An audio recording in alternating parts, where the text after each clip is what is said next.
Welcome dear students. हम पढ़ रहे हैं क्लास 12 की केमिस्ट्री का चैप्टर नंबर 4 केमिकल काइनेटिक्स और ये मेरा उसका थर्ड वीडियो है। फर्स्ट और सेकंड वीडियो में हमने पढ़ा था केमिकल रिएक्शंस का इंट्रोडक्शंस, रेट के बारे में और डिफरेंट टाइप्स के रेट ऑफ रिएक्शंस। आज हम पढ़ने वाले हैं किसी भी केमिकल रिएक्शंस के रेट को अफेक्ट करने वाले फैक्टर्स। टोटल 6 फैक्टर्स हैं। उन 6 फैक्टर में से 3 फैक्टर्स जो हैं वो केवल रिएक्टेंट्स के हैं और बाकी जो 3 फैक्टर्स हैं वो दूसरे हैं।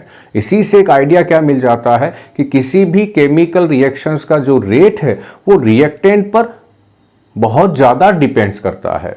तो हम टॉपिक में हमारे चलते हैं। टॉपिक का नेम हमारे क्या है? Factors affecting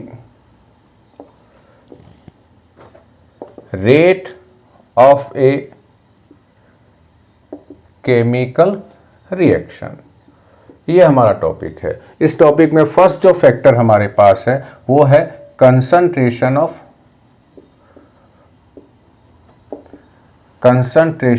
reactant. और सिंपल सा क्या रिलेशंस है रेट ऑफ रिएक्शंस और कंसंट्रेशंस में? Rate of reaction is directly proportional to concentration of reactants। और ये कंसेप्ट लगभग 99% तक अप्लाई हो जाता है। 1% कौन सा है मैं अभी आपको बताऊंगा। तो रेट ऑफ रिएक्शंस क्या है? डायरेक्टली प्रोपोर्शनल है कंसंट्रेशंस ऑफ रिएक्टेंट के। अब एक और हमारे पास इसके पहले वाले वीडियो में हमारे पास एक ऐसा कर्व था इस तरह का, और यहाँ क्या थी? कंसंट्रेशन ऑफ रिएक्टेंट थी और यहाँ क्या था हमारे पास? टाइम था। और इसी कर्व से एक आइडिया क्या मिल जाता है कि इस इनिशियल पोर्शन में रिएक्टेंट का प्रोडक्ट में चेंज होने की जो रेट है वो बहुत ज़्यादा है। कैसे मालूम चला? कि यहाँ जो रिएक्टेंट है वो बहुत जल्दी डिक्रीज हो रहा है। रिएक्टेंट की जो कंसंट्रेशन है वो बहुत फास्ट डिक्रीज हो रही है। इसका मतलब रिएक्टेंट बहुत फास्ट प्रोडक्ट में चेंज हो रहा होगा। यानी यहाँ इस पोर्शंस में रिएक्टेंट का जो रेट है वो बहुत ज़्यादा रहा होगा। क्यों ज़्यादा रहा होगा? क्योंकि यहाँ रिएक्टेंट की जो कंसंट्रेशन है वो ज़्यादा है। यहाँ आते आते हम लोग चेक करेंगे कि रिएक्शंस का जो रेट है वो बहुत स्लो हो गया है। क्यों हो गया है? क्योंकि यहाँ रिएक्टेंट की जो कंसंट्रेशन है वो बहुत कम हो गई है। तो यहाँ इस कर्व से हमें एक आइडिया क्या मिल जाता है कि रिएक्शंस का जो रेट है वो रिएक्टेंट्स की कंसंट्रेशंस के प्रोपोर्शनल है। अब आते हैं वो 1% का क्या कहाँ यूज आता है। हम इस टॉपिक को पढ़ने के बाद बच्चों पढ़ने वाले हैं रेट लॉ, और रेट लॉ में इस तरह का एक्सप्रेशन आता है। ये रेट लॉ में है। यहां आते हैं रिएक्टेंट। मान लो यहां 2 रिएक्टेंट है R1 R2 और एक और मान लेता हूं R3।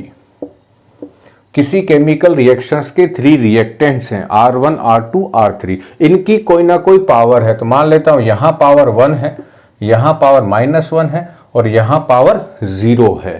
तो इन दोनों को हम समझते हैं। रिएक्टेंट 1 के साथ कैसा रिलेशंस होगा, रिएक्टेंट 2 के साथ कैसा होगा और रिएक्टेंट 3 के साथ कैसा रिलेशंस होगा रेट ऑफ रिएक्शंस का। रेट ऑफ रिएक्शंस का तो फर्स्ट आते हैं यहां जो पावर है यदि ये पॉजिटिव में है, 0 नहीं हो, 0 के अलावा कुछ भी हो, 1 2 3 4, इसका मतलब है कि रेट ऑफ रिएक्शंस जो है वो कंसंट्रेशंस के प्रोपोर्शनल है। कंसंट्रेशन ऑफ R1 यहां मेंशन किया तो मैं R1 मेंशन करता हूं। सेकंड में क्या है? रेट ऑफ रिएक्शन जो है R2 के कैसा है? रेसिप्रोकल होगा। कंसंट्रेशन ऑफ R2 के रेसिप्रोकल है क्योंकि यहां जो पावर है वो नेगेटिव में है, -1 है। थर्ड कंडीशंस में क्या होगा? R3 की पावर क्या है? 0। जिसकी भी पावर 0 उसके मतलब वैल्यू उसकी 1 है। तो रेट क्या होगा? Does not depends on concentration of R3। R3 को बढ़ा दोगे, कम कर दोगे, रेट ऑफ रिएक्शंस पर कोई चेंजेस नहीं होगा। तो ये जो केस है ये बहुत रेयर होता है, किसी भी रेट लो में रिएक्टेंट की पावर नेगेटिव में बहुत रेयर आती है, और जीरो फोटोकेमिकल रिएक्शंस में होता है ऐसा। तो हम क्या मान के चलें कि 99% इस तरह के केस आएंगे, तो जहां रेट ऑफ रिएक्शंस जो है वो रिएक्टेंट्स के कंसंट्रेशंस के प्रोपोर्शनल होगी। फर्स्ट फैक्टर हमारा खत्म हो गया, था हमारे पास क्या, concentration of reactant. Second factor हमारे पास क्या है, सेकंड फैक्टर में चलते हैं हम लोग। सेकंड फैक्टर भी हमारे पास रिएक्टेंट का ही है। सेकंड फैक्टर में आ जाते हैं।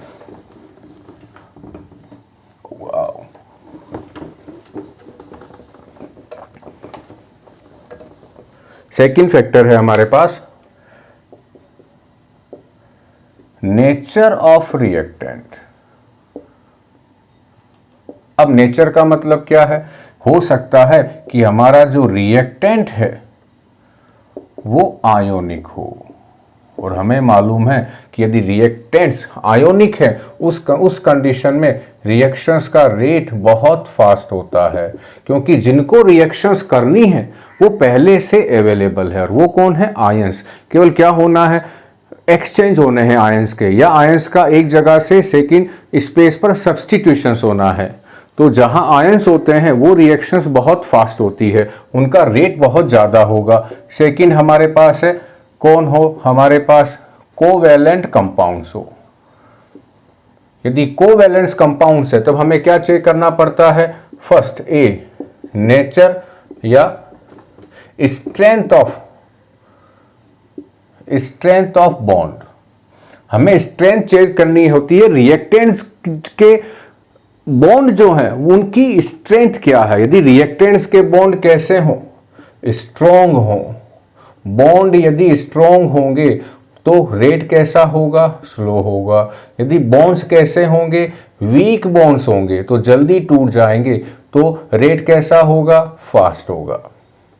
ये तो हमारे पास हुआ फर्स्ट कि स्ट्रेंथ ऑफ बॉन्ड, रिएक्टेंट के अंदर जो बॉन्ड है वो कैसे हैं। जैसे एग्जांपल इसका लेता हूं मैं, कार्बन मोनोऑक्साइड प्लस ऑक्सीजन क्या बनता है, कार्बन डाइऑक्साइड। ऐसे ही नाइट्रिक ऑक्साइड प्लस ऑक्सीजन क्या बनेगा, नाइट्रोजन डाइऑक्साइड। इसका जो रेट है वो स्लो है, इसका रेट फास्ट है। रीजन क्या है कि यहाँ जो CO के अंदर के बीच के जो बॉन्ड है C और O के, वो कैसे हैं, स्ट्रॉन्ग है। किससे, देन NO से। तो यहाँ जो रेट होता है वो स्लो होता है, यहाँ जो रेट है वो फास्ट है। और किस पे डिपेंड करता है, स्ट्रेंथ ऑफ बॉन्ड के अलावा सेकंड है हमारे पास नेचर, या नेचर को हटा देता हूं, स्टेबिलिटी ऑफ रिएक्टेंट और प्रोडक्ट, दोनों पे डिपेंड करती है। यदि रिएक्टेंट ज्यादा स्टेबल है, मोर स्टेबल है, तो ये रिएक्शंस करके प्रोडक्ट में इसके चेंज होने की रेट बहुत स्लो होगी। और यदि हमारा प्रोडक्ट ज्यादा स्टेबल है तो ये जल्दी जल्दी से बनेगा, तो रिएक्शंस की रेट कैसी होगी, फास्ट होगी। ये हो गया हमारे पास सेकंड फैक्टर। क्या था हमारे पास, नेचर ऑफ रिएक्टेंट। मोटा मोटी हमारे पास क्या, आयोनिक होगा तो बहुत फास्ट होगा, कोवैलेंट है तो दो फैक्टर्स पे डिपेंड करेगा, बेसिक दो फैक्टर्स पर। उस जो कोवैलेंट कंपाउंड है उसके बॉन्ड कैसे हैं, स्ट्रॉन्ग है तो रेट स्लो होगी, और वीक है तो रेट फास्ट होगी। दूसरा है उस कंपाउंड की, रिएक्टेंट की स्टेबिलिटी कैसी है, ज्यादा है तो वो उसकी रेट स्लो होगी, यदि प्रोडक्ट की स्टेबिलिटी ज्यादा है तो रेट फास्ट होगी। अब आते हैं हम थर्ड हमारे पास क्या है, surface area of reactant. Third भी रिएक्टेंट के ऊपर है, तो ये तीनों किसके ऊपर है, रिएक्टेंट के ऊपर है। इसका मतलब टोटल 6 फैक्टर्स में तो 3 फैक्टर्स केवल रिएक्टेंट के हैं। थर्ड आ जाते हैं हमारे पास, थर्ड है सरफेस एरिया ऑफ रिएक्टेंट। और सिंपल सा रिलेशन है, rate of reaction directly proportional to surface area of reactant. क्या होता है सरफेस एरिया, सिंपल सा एग्जांपल लें, मैं यहाँ एक मिश्री का एग्जाम्पल ले लेता हूँ। मिश्री शुगर का जो बड़ा क्रिस्टल है उसका एग्जाम्पल ले लेता हूँ। मान लो ये हमारे पास क्या है, मिश्री है। मिश्री का मतलब क्या है, large crystal of sugar, sugar का बड़ा क्रिस्टल है। और यदि मैं इसको वाटर में डिसोल्व कर दूं, किस में डिसोल्व कर दूं, वाटर के अंदर, तो क्या होगा, ये जो एरिया है, ये जो 6 फेसेस का एरिया है, यही वाटर के कांटेक्ट में आएगा। अंदर का जो एरिया है वो तभी कांटेक्ट में आएगा जब बाहर का जो एरिया है वो धीरे धीरे डिसोल्व होता जाए। अगले में मैं क्या काम करूं, इसके बहुत सारे छोटे छोटे में क्यूब बना दूं, इस साइज के क्यूब, इस साइज के क्यूब बना दूं। तो अब क्या होगा, वो पहले केवल ये एरिया ही कांटेक्ट में आ रहा, अब ये वाला एरिया भी, ये एरिया, ये सारे एरिया किसके कांटेक्ट में आएंगे, ये सारे एरिया वाटर के कांटेक्ट में आएंगे। तो अब ये जो शुगर है ये वाटर में जल्दी डिसोल्व होगी। तीसरा हम क्या केस करें कि इसको पाउडर्ड शुगर में चेंज कर दें। ये क्या है, क्यूब है, क्यूब ऑफ शुगर है। थर्ड में क्या काम करूं, इसको किस में चेंज कर दूं, पाउडर्ड शुगर में। तो यहां मैं इसको पाउडर में चेंज कर दूं, छोटे छोटे से शुगर के पार्टिकल्स हो जाएंगे, तो ये शुगर वाटर में बहुत जल्दी डिसोल्व हो जाएगी। इसका मतलब रिएक्टेंट का सरफेस एरिया जितना कम होगा उसकी रेट उतनी कम होगी, और यदि उसका सरफेस एरिया जितना ज़्यादा होगा वो ज़्यादा कांटेक्ट में आएगा दूसरे रिएक्टेंट्स के साथ, और उसकी रेट ज़्यादा होगी। तो 3 फैक्टर तो हमारे हो गए, और तीनों किसके ऊपर डिपेंड करते हैं, रिएक्टेंट्स के ऊपर। फोर्थ आते हैं, फोर्थ सिंपल सा है। फोर्थ हमारे पास है टेम्परेचर। फोर्थ फैक्टर है टेम्परेचर।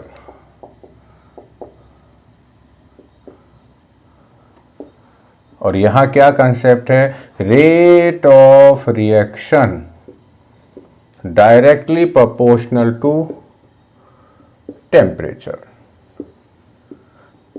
एक और आगे रिलेशंस आएगा, यदि हम किसी रिएक्शंस का, यदि हम किसी केमिकल रिएक्शंस का टेम्परेचर इंक्रीज्ड बाय 10 बढ़ा दें, 10 में क्या, 10 केल्विन बढ़ाओ चाहे 10 डिग्री सेल्सियस बढ़ाओ, एक ही चीज है। यदि हम किसी केमिकल रिएक्शंस का जो टेम्परेचर है वो 10 बढ़ा दें, जिस टेम्परेचर पर वो पहले हो रही थी, अब उससे हम 10 ज्यादा टेम्परेचर रखें, तो उसका जो रेट है, जो उसका रेट है, रेट ऑफ जो रिएक्शन है वो जनरली डबल हो जाता है, डबल और ट्रिपल हो जाता है। और ये सभी रिएक्शंस पर अप्लाई होता है। क्यों होता है, हम आगे पढ़ेंगे कि रेट की जो एक रेट कांस्टेंट होता है वो टेम्परेचर पे डिपेंड करता है, हम आगे आएंगे। तो यहाँ क्या है, किसी भी केमिकल रिएक्शंस का जो टेम्परेचर है 10 डिग्री सेल्सियस या 10 केल्विन इंक्रीज कर दें, तो उस रिएक्शंस का जो रेट है वो डबल या ट्रिपल हो जाता है। इसका मतलब रेट ऑफ रिएक्शंस किसके प्रोपोर्शनल हो गया, टेम्परेचर ऑफ किसका, टेम्परेचर, टेम्परेचर ऑफ रिएक्टेंट्स। ये हमारे पास फोर्थ फैक्टर हो गया, सिंपल सा फैक्टर था। अब चलते हैं हम लोग फिफ्थ फैक्टर में। फिफ्थ फैक्टर किसके ऊपर बेस्ड है, कैटेलिस्ट के ऊपर। और वो क्या है, प्रेजेंस ऑफ कैटेलिस्ट या केवल कैटेलिस्ट। ये हमारे पास है फिफ्थ फैक्टर, कैटेलिस्ट। और ये क्या कहता है, जनरली क्या काम करता है, जनरली कैटेलिस्ट वर्ड जो यूज आता है वो केवल उन्हीं के लिए यूज आता है जो रिएक्शंस के रेट को इंक्रीज करते हैं। पहले था कि जो डिक्रीज करते हैं उन्हें कहते थे नेगेटिव कैटेलिस्ट, अब उनकी जगह यूज आ गया है इनहिबिटर या पॉइजन। तो कैटेलिस्ट का मतलब केवल क्या है, कैटेलिस्ट क्या है, दो सब्सटेंसेस विच इंक्रीज द, केवल इंक्रीज आएगा, increase the rate of reaction. अब ये कैसे करते हैं तो इसके बाद हम पढ़ेंगे। जनरली क्या काम करता है, कैटेलिस्ट क्या काम करते हैं, कैटेलिस्ट रेट ऑफ रिएक्शंस को इंक्रीज कर देते हैं, रेट ऑफ रिएक्शंस को इंक्रीज करते हैं। क्या करके इंक्रीज करते हैं, तो आगे हम पढ़ेंगे कि जब कोई भी रिएक्टेंट प्रोडक्ट में चेंज होता हो, चाहे यहाँ लिखो चाहे यहाँ लिखो, तो उसको एक एनर्जी का पहाड़ चेंज करके जाना होता है। ये एनर्जी का पहाड़, या फिर ऐसे, थोड़ा नीचे लिख देता हूँ इसको, ये ऐसे। और इस एनर्जी के पहाड़ को क्रॉस करने के लिए जितनी एनर्जी उसके पास है, यहाँ एनर्जी है, जितनी एनर्जी उसके पास है उससे उसे कुछ एनर्जी एक्स्ट्रा चाहिए इस पहाड़ को क्रॉस करने के लिए। उस एनर्जी को हम कहते हैं, जो उसे और चाहिए, एक्टिवेशन एनर्जी। और जब तक ये एनर्जी इसे बाहर से सप्लाई नहीं करेंगे, ये रिएक्टेंट प्रोडक्ट में चेंज नहीं होगा। यहाँ की कंडीशन को क्या कहते हैं, ट्रांजिशन स्टेट। यहाँ जो आती है ट्रांजिशन स्टेट, इसको क्रॉस करके इसे जाना होता है। और इसको क्रॉस करने के लिए क्या चाहिए, इसको हम बाहर से एनर्जी सप्लाई करें। कैटेलिस्ट क्या काम कराता है, इसी रिएक्शंस को एक ऐसे तरीके से करवाता है जहां इस एनर्जी की जो रिक्वायरमेंट है वो कम हो जाती है। यानी क्या काम करता है catalyst, catalyst provide a second path to the reaction in which the value of activation energy is less। अब इस सेकंड पाथ में क्या होगा, एक ऐसा रास्ता बताता है रिएक्टेंट को कि भाई तू रिएक्टेंट इस रास्ते से भी प्रोडक्ट में चेंज हो सकता है, और इस रास्ते से जब तू प्रोडक्ट में चेंज होगा तो तुझे जो बाहर से एनर्जी चाहिए वो कम चाहिए। यानी अल्टरनेट पाथ दे देता है, एक सेकंड पाथ दे देता है। और एक्टिवेशन एनर्जी जो ही कम हो जाएगी, रिएक्शंस का जो रेट है वो इंक्रीज हो जाएगा। तो ये हमारे पास क्या हो गया, फिफ्थ फैक्टर क्या है, प्रेजेंस ऑफ कैटेलिस्ट। क्या काम करता है कैटेलिस्ट, एक ही काम करता है, रिएक्शंस के रेट को इंक्रीज करता है। क्या करके करता है, वो रिएक्शंस की जो एक्टिवेशन एनर्जी है, वो एनर्जी जो हमें बाहर से चाहिए उसकी क्वांटिटी को कम कर देता है, जिससे रिएक्शंस का रेट इंक्रीज हो जाता है। नंबर 6 और लास्ट फैक्टर कौन सा है, लास्ट फैक्टर है प्रेजेंस ऑफ लाइट। बहुत सारी ऐसी केमिकल रिएक्शंस है जो लाइट की प्रेजेंस में ही होती है, वो डार्क में होती ही नहीं है। जैसे फॉर्मेशन ऑफ HCl, ये जो रिएक्शंस है, इस रिएक्शंस का नाम है, टाइप है फोटोकेमिकल रिएक्शन, फोटोकेमिकल रिएक्शंस। और ये रिएक्शंस कब होती है, जब यहाँ कौन हो, सनलाइट हो।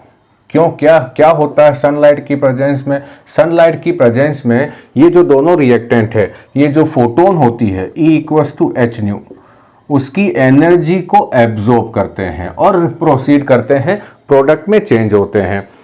तो यदि हमें यहाँ ये फोटोन की इनको एनर्जी नहीं मिलेगी तो ये प्रोडक्ट में चेंज नहीं होंगे। तो बहुत सारी ऐसी रिएक्शंस है जिनका रेट इंक्रीज हो जाता है लाइट या सनलाइट की प्रेजेंस में।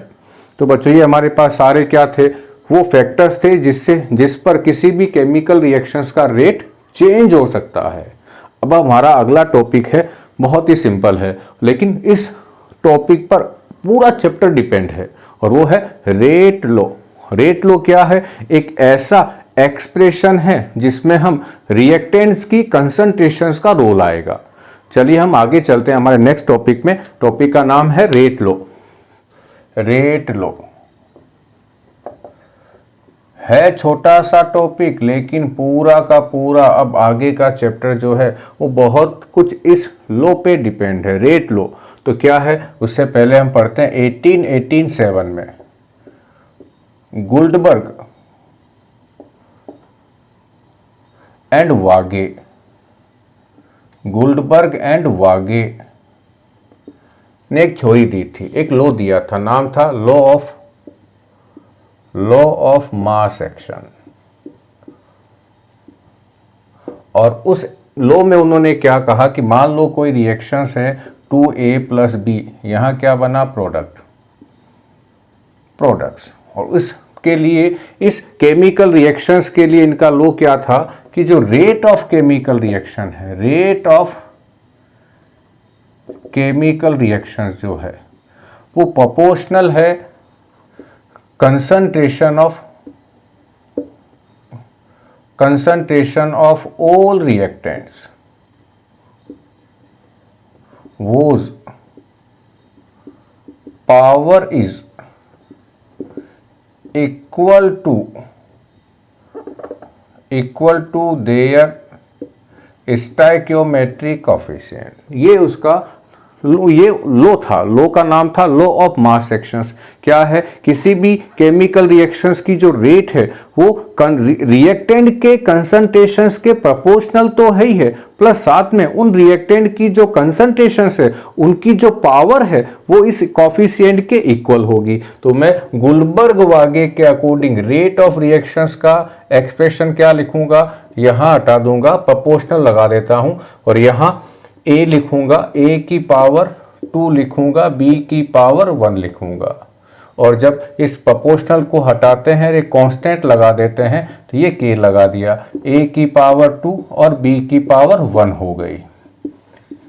ये किसने दिया है, गुल्डबर्ग एंड वागे ने दिया है। अब हुआ क्या, इसी लॉ के अकॉर्डिंग जब एक्सपेरिमेंट से ये चेक किया गया कि ये लॉ के अकॉर्डिंग रेट ऑफ रिएक्शंस आ रहा है कि नहीं आ रहा है, तो हुआ क्या, मालूम क्या चला कि ये जो पावर है, यहां जो पावर है, इन पावर्स का रिलेशन इन स्टोइकियोमेट्रिक कोएफिशिएंट के साथ हो भी सकता है और नहीं भी हो सकता है। तो फिर नया लॉ क्या आया कि रेट ऑफ रिएक्शन जो है वो किसके प्रोपोर्शनल है, क्या किसके प्रोपोर्शनल है, वो प्रोपोर्शनल है ए की पावर अल्फा के और बी की पावर बीटा के।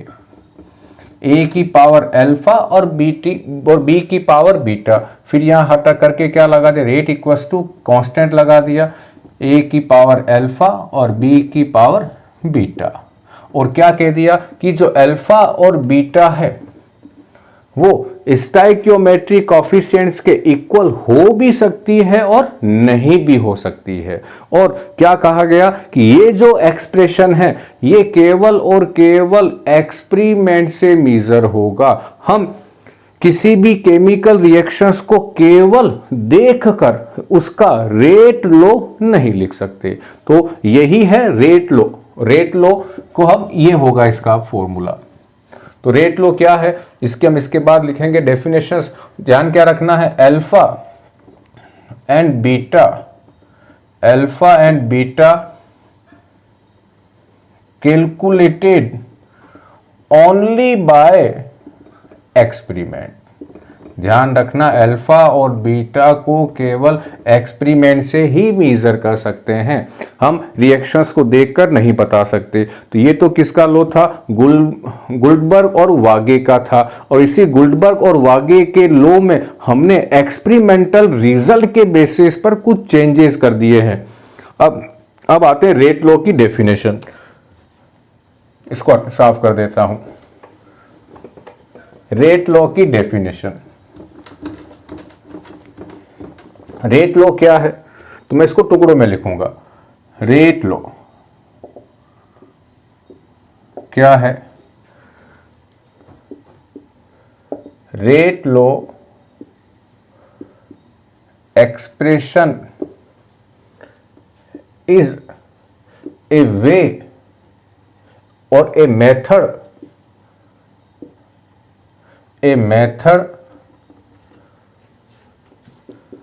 to express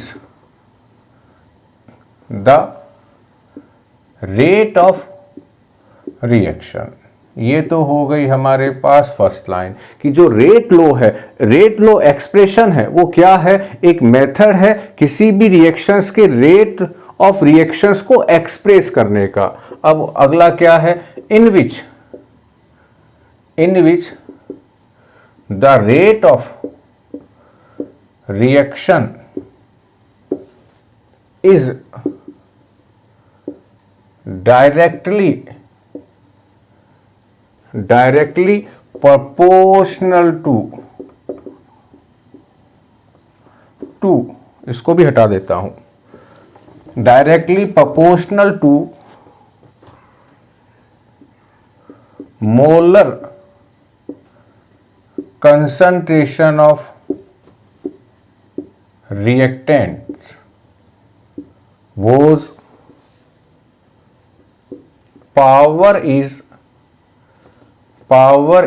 increased by some number which may be or may not be equal to stoichiometric coefficient of the reactant। Sir इतनी बड़ी लैंग्वेज लिख दी, क्या है? फर्स्ट तो सिंपल सा है, इसको हम भूल भी लिख भी दे तो ठीक है, ना लिखे तो भी ठीक है, तो ये इससे जुड़ा हुआ है कहीं। तो क्या है रेट लो क्या है रियल में? रेट ऑफ रिएक्शन ही है। रेट लो रियल में रेट ऑफ रिएक्शन ही है, जिसमें रेट ऑफ रिएक्शंस डायरेक्टली किसके प्रोपोर्शनल है? मोलर कंसंट्रेशंस ऑफ रिएक्टेंट के प्रोपोर्शनल है। वो पावर इज इंक्रीज, वो उसका मतलब वो रिएक्टेंट्स की पावर इंक्रीज है कुछ नंबर से, और वो नंबर स्टोइकियोमेट्रिक कोएफिशिएंट्स के इक्वल हो भी सकते हैं और नहीं भी। तो ये है हमारा rate law. Rate law equals to k A की पावर समथिंग समथिंग बी की पावर समथिंग समथिंग। अल्फा और बीटा, अल्फा और बीटा जो है किसके इक्वल हो सकते हैं और नहीं भी हो सकते हैं? इक्वल हो सकते हैं स्टोइकियोमेट्रिक कोएफिशिएंट के, और नॉट इक्वल भी हो सकते हैं स्टोइकियोमेट्रिक कोएफिशिएंट के। जरूरी नहीं है कि इक्वल होंगे ही होंगे। फिर आ रहा हूं, रेट लो हमेशा कैसे निकलेगा? एक्सपेरिमेंट से निकलेगा। ये हमारे पास हो गई रेट लो की डेफिनेशंस, और ये है हमारे पास रेट लो का एक्सप्रेशन। ये हमें जब भी कोई क्वेश्चंस आएगा तो या तो हमें ये दिया हुआ होगा, ये रेट लो गिवन होगा, या हमें ऐसे बहुत सारे एक्सपेरिमेंट्स के डाटा गिवन होंगे जिनकी हेल्प से हम इस रेट लो को इवेल्युएट कैलकुलेट कर सकते हैं। अब चलते हैं हम इसी में आगे। एक यहाँ आया है के क्या है? यहाँ पर रेट कांस्टेंट है या वेलोसिटी कांस्टेंट है। हम पहले इसको समझ लेते हैं ये क्या है। तो रेट लो हो गया हमारे पास, सिंपल। रेट लो में ज़्यादा कुछ है नहीं, लेकिन इसका एप्लीकेशंस बहुत ज़्यादा है इस पूरे चैप्टर में। रेट लो बार बार आएगा आपके यहाँ पर, तो मैं रेट लो वापस लिखता हूं। रेट लो, यहां रेट लो भी लिखा हुआ आ सकता है और केवल रेट भी लिखा हुआ आ सकता है। इक्वल्स टू के ए की पावर अल्फा बी की पावर बीटा। ए और बी क्या है यहाँ पर? ए और बी क्या है? ए और बी है रिएक्टेंट्स हैं किसी भी केमिकल रिएक्शंस के। अल्फा और बीटा क्या है? इनकी पावर है। अब समझना एक और, अल्फा और बीटा का सम, इसे मैं क्या कह दूंगा? एन। एन को हम आगे जाके क्या कहेंगे? ऑर्डर ऑफ रिएक्शन,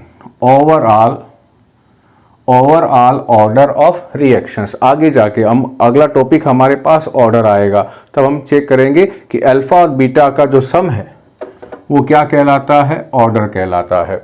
अब हम लोग आते हैं यहाँ के पर। के क्या है यहाँ पर? के का एक नाम तो है रेट कांस्टेंट, सेकंड नाम इसका एक और क्या है? Velocity constant. दो नाम है इसके। और यदि हमसे इसकी क्या पूछी जाए? डेफिनेशन। जब हमसे इसकी डेफिनेशन पूछी जाएगी तब हम क्या कहेंगे? हम इसे डिफाइन करेंगे स्पेसिफिक रिएक्शन रेट। तब हम इसे क्या कहेंगे? स्पेसिफिक रिएक्शंस रेट के अकॉर्डिंग इसे डिफाइन करते हैं। और वो क्या है? कौन सी कंडीशंस पर ये लगेगा? If the concentrations of all reactant is is 1 मोल पर लीटर। जितने भी रिएक्टेंट है उनकी कंसंट्रेशंस कितनी हो जाए, 1 मोल पर लीटर, यानी क्या हो जाए, यूनिट हो जाए। If the concentrations of all reactants is unit, then the rate of reaction become equal to K, and in this condition K is known as a specific reaction rate। क्या हो जाए, जितने भी किसी भी रेट लो में जो रिएक्टेंट्स है उनकी जो कंसंट्रेशंस है वो यूनिट हो जाए, यानी 1 मोल पर लीटर हो जाए। उस कंडीशन में रेट कांस्टेंट जो है वो रेट ऑफ रिएक्शंस के इक्वल हो जाता है। जैसे यहाँ पर मैं ये अप्लाई करता हूँ तो यहाँ क्या लिखूँ, रेट मेंशन कर देता हूँ। यहाँ के है 1 की पावर अल्फा, 1 की पावर बीटा, और 1 की पावर कितनी भी हम लोग लिखें आंसर हमेशा 1 ही आएगा, तो रेट इक्वल्स टू क्या हो जाएगा, के हो जाएगा। और इस कंडीशन में हम इस के को क्या कहते हैं, ये स्पेसिफिक रेट कौन, स्पेसिफिक रिएक्शंस रेट है। तो हमारे पास क्या हो गया, के हो गया। अब हम पढ़ लेते हैं के पैरामीटर्स। के किन किन पे डिपेंड करता है, काम की चीज है, के काम का है, क्योंकि आगे हम पढ़ेंगे 2 इक्वेशंस आएगी हमारे पास, 2 थ्योरी आएगी, कॉलिजन थ्योरी और आरएनएस थ्योरी, उनमें रेट कांस्टेंट का ही रोल है। अब हम आगे चलते हैं, आगे कहाँ चल रहे हैं हम लोग, अब हम चल रहे हैं के बारे में। के कुछ करैक्टर्स पढ़ लेते हैं, क्या क्या करैक्टर्स हैं के। तो फर्स्ट करैक्टर्स क्या है, जो रेट कांस्टेंट है के, इसकी वैल्यू टेम्परेचर पे डिपेंड करती है। क्या पढ़ रहे हैं हम लोग अब, करैक्टर या प्रॉपर्टीज ऑफ के, करैक्टर ऑफ के कौन है, रेट कांस्टेंट है। और इसके क्या क्या करैक्टर है, फर्स्ट वैल्यू ऑफ के डिपेंड्स ऑन टेम्परेचर, टेम्परेचर पर इसकी वैल्यू डिपेंड करती है। और जनरली क्या होता है, जनरली टेम्परेचर बढ़ाने पर के भी बढ़ जाता है, जनरली ये रिलेशंस है। सेकंड हमारे पास क्या है, ध्यान से समझना, not depends on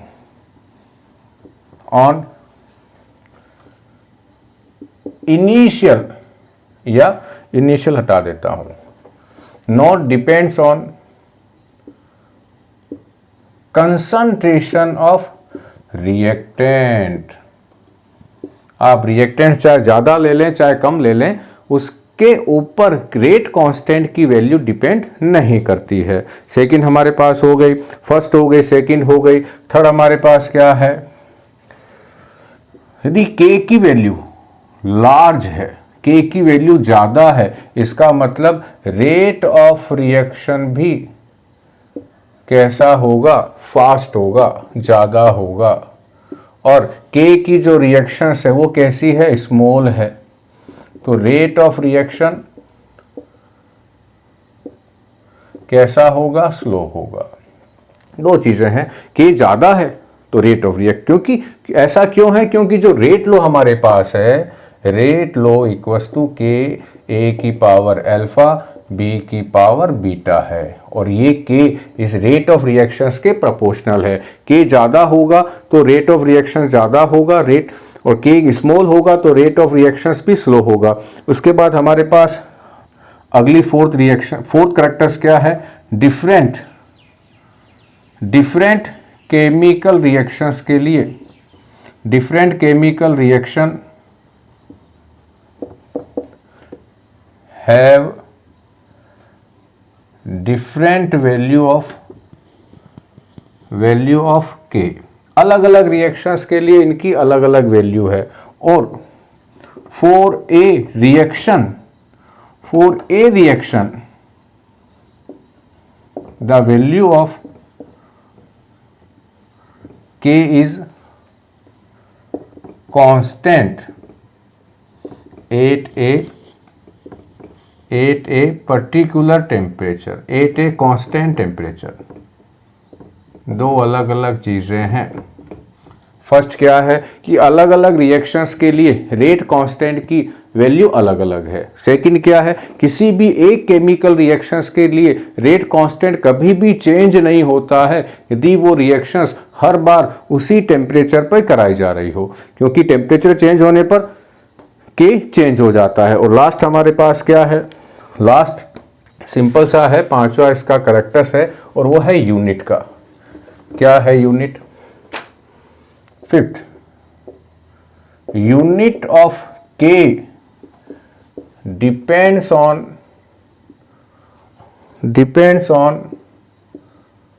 order of chemical reaction, order of chemical reactions. और ऑर्डर कैसे निकाली थी अभी हमने पढ़ा था, सिंपल सा, हम डिटेल में बाद में पढ़ेंगे कि यदि ये रेट लो है, रेट लो एक्सप्रेशन है, यहाँ के है, यहाँ ए की पावर अल्फा है, बी की पावर बीटा है, और तो हम क्या काम करें, इस रेट लो में एन निकालने के लिए क्या करें, इस अल्फा और बीटा का सम कर दें, इस अल्फा और बीटा को सम कर दें। सम करने के बाद जो भी आंसर्स आएगा ये एन कहलाता है ऑर्डर। और इस एन की वैल्यू क्या है उसी के बेस पे क्या होगा, इस के की यूनिट डिसाइड होगी। ये तो हो गया हमारे पास रेट कांस्टेंट के कैरेक्टर्स। और लास्ट पढ़ लेते हैं आज के इस वीडियो के यूनिट ऑफ रेट कांस्टेंट, और उसके बाद हम अगले वीडियो में आएगा ऑर्डर और बहुत सारे न्यूमेरिकल्स जो किसी भी केमिकल रिएक्शंस के ऑर्डर के ऊपर बेस्ड होंगे। लास्ट हमारे पास आज का टॉपिक क्या है, सिंपल सा है, और वो है यूनिट ऑफ के। के क्या है, रेट कांस्टेंट है। रेट कांस्टेंट की यूनिट क्या है, तो सबसे पहले मैं क्या लिखूं, रेट लो लिख देता हूं। Rate law equals to k, A की पावर अल्फा, बी की पावर बीटा। ए और बी क्या है, रिएक्टेंट्स हैं। अल्फा और बीटा का सम किसके इक्वल है, एन के इक्वल है, और एन क्या है, ऑर्डर ऑफ रिएक्शन है। अब मुझे क्या निकालनी है, रेट कांस्टेंट की यूनिट, तो क्या लिखूं मैं, के इक्वल्स टू रेट, रेट का मतलब है rate of reaction, divided by A की पावर अल्फा, बी की पावर बीटा। अब रेट ऑफ रिएक्शंस का हमने पढ़ा था फर्स्ट वीडियो में कि रेट ऑफ रिएक्शंस क्या है, सिंपल सा है। रेट ऑफ रिएक्शंस की यूनिट क्या है, रेट ऑफ रिएक्शंस की यूनिट क्या है, वो है हमारे पास मोल पर लीटर पर सेकेंड। ये हमारे पास है रेट ऑफ रिएक्शंस की यूनिट। क्यों है ऐसा, क्योंकि जो रेट ऑफ रिएक्शंस का फॉर्मूला था RAVG करके हमने लिखा था, चेंज इन कंसंट्रेशन, नेगेटिव लगा देता हूं, change in concentration by time interval. तो यहाँ क्या था, कंसंट्रेशंस की मोल पर लीटर और टाइम की क्या हो गई, सेकंड हो गई। तो यहाँ रेट ऑफ रिएक्शंस की यूनिट तो क्या हो गई, मोल पर लीटर, ये हो गई मोल पर लीटर। और ये क्या है, concentration of A, concentration of B, और कंसंट्रेशन क्या होता है, मोल पर लीटर होता है। तो यहाँ क्या लिखूं मैं, के बराबर ऊपर आ जाएगा यहाँ पर मोल पर लीटर मल्टीप्लाई बाय सेकंड। ये तो रेट ऑफ रिएक्शंस की हुई। अब यहाँ मल्टीप्लाई करके इसकी क्या लिख दूं, मोल नीचे रह जाएगा, लीटर ऊपर चला जाएगा। तो यहाँ हो जाएगा मोल की क्या लिख दूं, पावर अल्फा, लीटर की power alpha, multiply by B की क्या होगी, तो यहाँ पर भी बी का भी क्या होगा, मोल की पावर बीटा, लीटर की पावर बीटा। अब इसको और आगे क्या करें, सिंपल तरीके से, ये भी लीटर, ये भी लीटर, बेस सेम है, तो क्या लिख दूं यहाँ पर मैं, यहाँ इसको वापस लिख रहा हूँ, मोल लीटर पर सेकंड मल्टीप्लाई बाय लीटर को एल लिख देता हूँ और अल्फा प्लस बीटा करके लिख देता हूँ। यहाँ मोल अल्फा प्लस बीटा, और हमें क्या मालूम है, अल्फा प्लस बीटा को हम क्या कहते हैं, n। तो इसको और आगे शॉर्ट में करके क्या लिख दूं मैं अब, ये मोल पर litre multiply by second multiply by L की पावर n और मोल की पावर भी n। अब क्या काम करें, इसको ऊपर लेके जाएं, तो यहाँ मोल की पावर n है, तो ऊपर जाने पे क्या हो जाएगा, मोल की पावर माइनस n। और यहाँ क्या है, यहाँ है ये मोल की पावर 1, तो क्या हो जाएगा, मोल 1 माइनस n। लीटर ऊपर की, लीटर में पावर n है, यहाँ जब लीटर ऊपर जाएगा तो क्या हो जाएगा, लीटर n माइनस 1 ऊपर चला गया, ये सारे हो गए। अब पीछे कौन बचा है, सेकंड इनवर्स। ये है हमारे पास यूनिट, रेट कांस्टेंट की यूनिट है, यूनिट ऑफ रेट कांस्टेंट, ये हमारे पास है। याद रखना इंडिया से याद रखना, इंडिया में डिया का तो कुछ नहीं है, IN का याद रखना, मोल IN है, लीटर में इसका रिवर्स है, मोल IN, इंडिया का IN है, यहाँ I का मतलब 1 है, 1 माइनस n है, n क्या है, ऑर्डर है। ऑर्डर कैसे निकलेगा, रेट लो में जो रिएक्टेंट है उनकी जो पावर है उनका सम करके निकलेगा। लीटर का क्या हो जाएगा, n माइनस 1। अब हम कुछ केमिकल रिएक्शंस के रेट कांस्टेंट की यूनिट चेक कर लेते हैं, उनके ऑर्डर के बेस पे, ऑर्डर पे डिपेंड करती है सारी ये यूनिट। रेट कांस्टेंट की यूनिट किसी भी केमिकल रिएक्शंस के ऑर्डर पे डिपेंड करती है। तो अब कुछ एक अलग अलग ऑर्डर के लिए rate equations, unit of rate constant check कर लेते हैं। तो फर्स्ट है, दी ऑर्डर कौन सा होता, जीरो ऑर्डर की होती। जीरो ऑर्डर का मतलब n बराबर क्या होता, 0 होता। तो फॉर्मूला हमारे पास क्या है, मोल इंडिया IN, लीटर इसका उल्टा n माइनस 1 सेकेंड इनवर्स। अब n की वैल्यू 0, तो 1 माइनस 0, मोल 1 minus 0, litre 0 minus 1 second inverse. तो क्या हो जाएगी इसकी, मोल लीटर माइनस 1 और सेकेंड इनवर्स। ये किसकी है, जीरो ऑर्डर की है। उसके बाद किसकी लिखे हम, फर्स्ट ऑर्डर की।